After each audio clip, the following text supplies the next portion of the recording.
The text came through at 11:47 p.m., the kind of late-night ping that makes your heart skip before you even read it. Hey babe, going to Miami for a girls' trip this weekend. Might have a one-night stand lol. I stared at my phone, the blue light burning my eyes in the dark of our bedroom. My wife, Ellie, was curled up next to me, her breathing soft and steady, oblivious to the fact that her words had just cracked something deep inside me. I read it again, thinking it had to be a joke. Ellie wasn't like that. Or at least I thought she wasn't. We'd been married for 6 years, together for 10. High school sweethearts who made it through college, first jobs, and the chaos of building a life together. Ellie was the one who'd laugh at my terrible puns, who'd make me coffee when I was pulling all-nighters for work, who'd leave little notes in my lunch bag that said things like, "Don't let the spreadsheets win, love you." Our life wasn't perfect, but it was ours, 2-bedroom apartment, a scruffy rescue dog named Max, and plans for kids someday when we could afford it. We were happy. Or so I thought. The text sat there glowing, taunting me. I didn't wake her. I just lay there, my mind spiraling. Was it a typo? A prank? Her phone had been on the nightstand all night. She hadn't even left the room. I checked the time again. 11:47. She'd sent it minutes ago, maybe half asleep, maybe not thinking.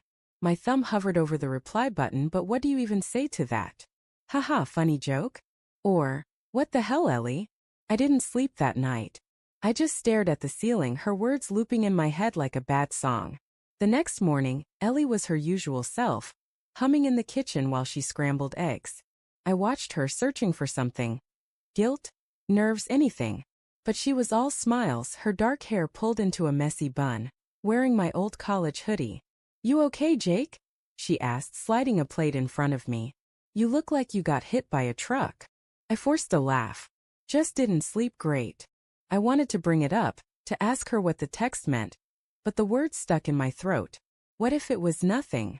What if I sounded paranoid? Instead I said, "You didn't mention a girls' trip." Her eyes flicked up just for a second before she shrugged. "Oh yeah, me, Sarah, and Jen were talking about it. Maybe Miami, maybe Vegas. Nothing set yet."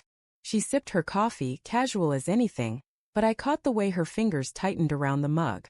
It was small, but it was there. The rest of the week I was a mess. I'd check her phone when she was in the shower. Not proud of it, but I did. Nothing. No texts about Miami. No plans, no hint of anything. Just group chats with her friends about work drama and memes. But that text was still there, in our thread, undelete, like she didn't even care that she'd sent it.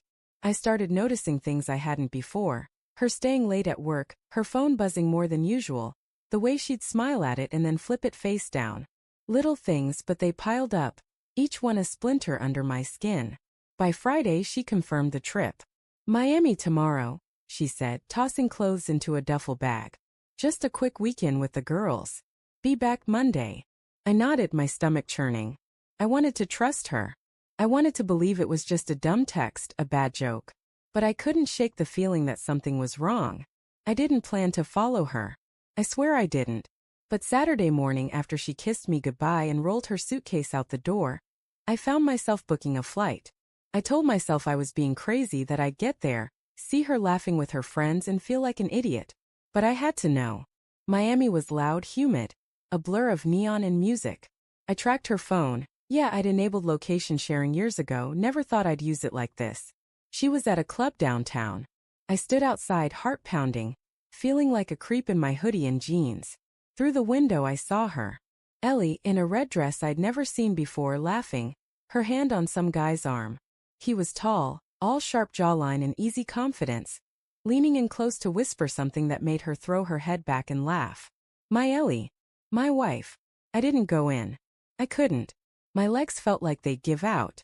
Instead, I went back to my hotel and sat on the edge of the bed, staring at my phone. I texted her. "Having fun?" She replied almost instantly. "Yup. Just dancing with the girls. Miss you." The lie hit like a punch. I didn't respond. Sunday I went back to the club. She was there again, same guy, closer this time, his hand on her waist. I watched them leave together, her arm looped through his, her smile brighter than it had been with me in months. I followed at a distance, hating myself with every step, until they disappeared into a hotel. I stood across the street, the humid air choking me, my chest so tight I could barely breathe. I flew home that night. When Ellie got back Monday, she was all hugs and stories about the girls. I let her talk, nodding along, but inside I was breaking. That night, I waited until she was asleep and checked her phone again. There it was, a new contact. Miami Mike. Text from Saturday night. Had fun, call me next time you're in town. My hand shook so bad I almost dropped the phone. The next morning I couldn't hold it in anymore. Over coffee I set my mug down and looked at her.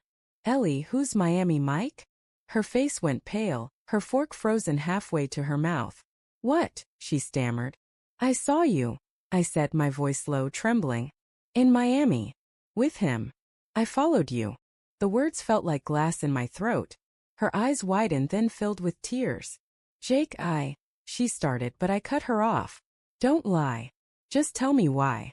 My voice cracked and I hated how small it sounded. She broke down, sobbing, spilling everything. It wasn't just a one-night stand. She'd met him months ago at a work conference.